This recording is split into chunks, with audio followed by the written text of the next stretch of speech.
Bueno, como ya os dije, empezamos con el comentario de texto. Eh, para esta parte es muy interesante que os leáis los temas de lengua que nos quedan, como os dije, que fuerais haciendo. ¿Por qué? Porque en esos temas lo que nos va diciendo son las características que tiene cada uno de los textos, de los tipos de textos.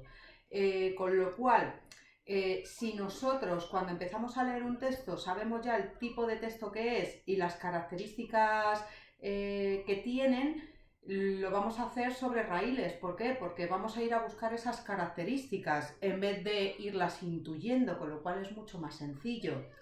Entonces yo os recomiendo que si no, característica por característica, sí que por lo menos a grosso modo, pues un poco manejéis qué características tiene cada tipo de texto, ¿de acuerdo? Porque facilita muchísimo lo que es el comentario de texto en sí. Daros cuenta que tenemos un tiempo muy cortito para analizar lo máximo posible un texto, ¿de acuerdo? Entonces es muy útil, de verdad, saber el tipo de texto al que me estoy enfrentando y qué características tiene ese tipo de texto, porque ya sobre eso, sobre ese esquema previo, yo me voy a buscar las características, ¿vale? Bueno, vamos allá. Os explico en qué va a consistir el comentario de texto que nos piden, ¿vale?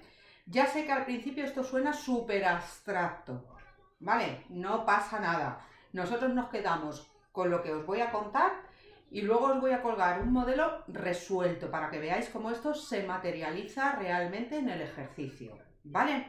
Pero tenemos que hacerlo así, como os voy a decir, porque si no, no tiene valor ninguno. Lo único que nos hace es restarnos tiempo al resto del examen y no añade nada, ¿vale?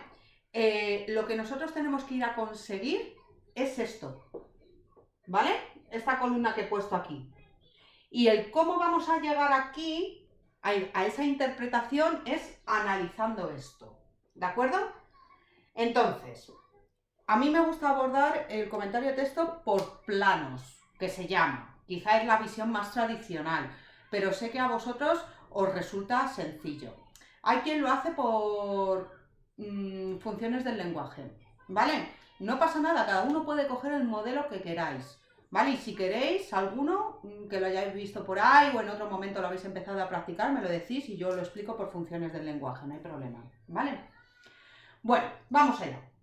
Entonces, como os digo, el comentario de texto, ¿en qué consiste? Consiste en explicar los procedimientos morfológicos, sintácticos, semánticos y pragmáticos que el autor ha utilizado para conseguir su objetivo o finalidad con el texto. Dependiendo del tipo de texto que tengamos, la finalidad será una u otra, ¿vale? Entonces, si es un texto argumentativo, pues convencernos de algo. Si es un texto expositivo, informarnos sobre algo. Si es un texto narrativo, ¿vale? Entonces, si ya partimos de cuál es la finalidad del texto, pues mucho mejor.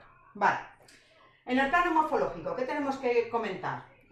El uso que se hace, no si hay 3 sustantivos o 5 adjetivos, no solo eso, ¿vale? Sino el uso que se está haciendo de ellos. Y aquí nos tenemos que ir a los conocimientos que ya tenemos. Acordaros que hicimos un esquema al principio que os decía, los sustantivos, si utilizamos mayoría de sustantivos concretos, la aportación estilística que nos da es de verosimilitud, no sé qué, no sé cuánto. Vale, es hora de desempolvar todo ese material, ¿de acuerdo?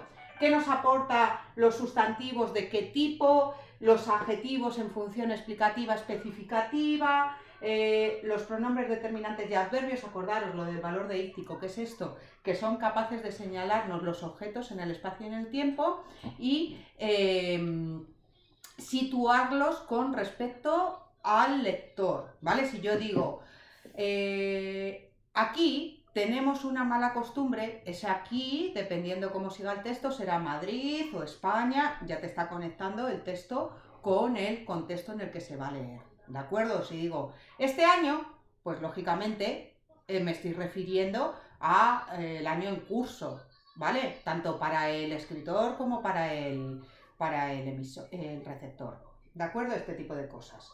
Vale. Y siempre pensando en cuál es la función estilística, como os decía, y con qué intención ha utilizado Pues muchos sustantivos concretos, o abstractos, o colectivos, o adjetivos en grado superlativo. Hay que interpretarlo, hay que darle una valoración estilística, ¿de acuerdo? Venga, en el plano sintáctico, ¿qué es lo que tenemos que comentar? ¿Qué tipo de oraciones son las que predominan? ¿Las simples, las coordinadas o las subordinadas? ¿Por qué? Porque lógicamente cada una de ellas da una sensación. Simples, como su nombre indica, lo que queremos es simplificar el texto. ¿Qué tipos de textos son los que abundan predominantemente en la oración simple? En los textos infantiles, ¿vale? ¿Por qué? Porque los niños todavía, si cuando están empezando a leer, etcétera, les pones una oración muy larga, se pierden, ¿vale?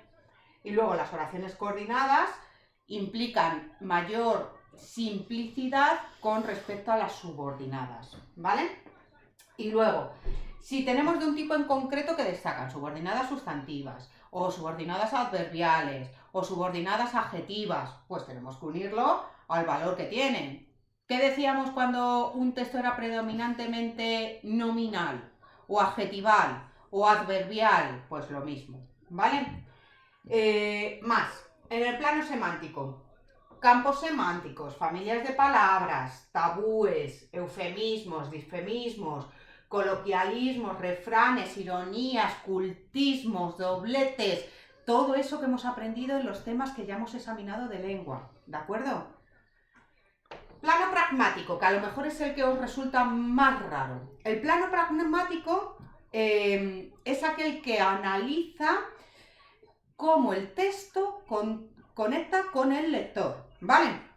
Entonces, todos esos giros y guiños que el autor hace al lector, pues por ejemplo, el dar por hecho que el lector sabe una cosa, o implicar en el razonamiento o en algo que está exponiendo como que ya lo sabe también el receptor, los plurales majestáticos, el dejar puntos suspensivos a la interpretación del lector. Bueno, pues todos esos mecanismos, ¿vale? Que buscan la complicidad del lector, ¿vale? Y se establece esa especie de diálogo, ¿vale? Por decirlo, diálogo silencioso, por decirlo de alguna manera, esa conexión entre el autor y el receptor y el lector, ¿vale? Y en este apartado también entrarían los mecanismos de coherencia y cohesión, ¿vale? Ya sabéis, coherencia cuando las ideas que se van exponiendo en el texto tienen una lógica, ¿vale? Y una nos va llevando a otras, y la coherencia, y la cohesión o mecanismos de cohesión, de qué manera yo voy uniendo con las conjunciones, las preposiciones, los signos de puntuación, etcétera, todas esas ideas, ¿de acuerdo? Esto lo conocéis muy bien porque en los resúmenes de los temas de literatura me he hartado a deciros: falta coherencia, falta cohesión, por favor, utiliza bien los mecanismos de cohesión, tenéis que fusionar una idea con otra porque tiene que ser un todo, ¿vale? Bueno, pues eso. Luego, si es un texto en el que hay figuras literarias, tendremos que comentarlas, ¿vale? Pues de todo tipo, da igual, de pensamiento, fonéticas, de dicción, de construcción, etcétera, etcétera, etcétera, ¿vale? ¿Qué más? Básicamente esto, que no es poco, ¿de acuerdo? Pero hay dos cosas que no se nos pueden olvidar, ¿vale? Una, la tenemos ya en una pregunta aparte, que es el tipo de texto, ¿de acuerdo? Y otra es la estructura, ¿de acuerdo?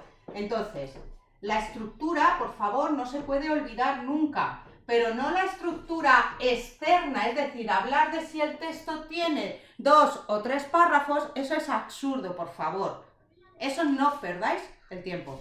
No se dice este texto está compuesto por 3 párrafos. Eso es perder el tiempo. No aporta nada. Eso, vamos, excepto los ciegos, lo sabemos todos, ¿vale? Es que no aporta. Entonces, lo que no aporta resta. Resta tiempo y resta calidad, ¿de acuerdo? Porque meter paja en un examen que tiene que ser rápido y sintético, de verdad que resta mucho. Eso, las frases de perogrullo, etcétera, ¿vale? Todo eso fuera. Entonces, ¿a qué me estoy refiriendo con la estructura? Dependiendo del tipo de texto, ¿de acuerdo? tenemos diferentes tipos de estructura. Normalmente vamos a andar entre texto expositivo o texto expositivo argumentativo. Pues ya sabéis, en las características esas del texto que tenéis, en los temas de lengua, os vienen explicadas, pero vamos, ya las hemos visto también en clase, ¿vale? Estructura deductiva, inductiva, encuadrada, etcétera. Si estamos ante una noticia, ¿vale? Pues tendremos que hablar de titular, entradilla, cuerpo de la noticia, bueno, pues la estructura de la noticia, ¿vale? A eso me refiero con estructura del texto, ¿vale? Y hago el impasse, aunque viene en pregunta aparte en el ejercicio, ¿vale? Por favor, en el tipo de texto.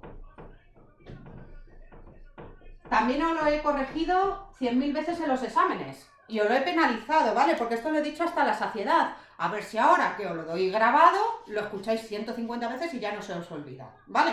Vamos a ver. La clasificación que utilizamos es por el modo de locución. Es decir, estoy utilizando la terminología que tenemos en el cuadernillo, ¿vale? Textos narrativos, expositivos, argumentativos, etcétera, ¿vale? Y en el caso de que sea un artículo periodístico, ¿vale? Hay que decir que es un texto del tipo que sea por el modo de elocución, ¿vale? Argumentativo, por ejemplo. ¿Vale? Y además de decir que es argumentativo, tenemos que decir el tipo de texto periodístico que es, ¿vale? Si tengo una columna de opinión, pues columna de opinión, ¿vale? Si fuera, yo qué sé, un editorial, pues un editorial.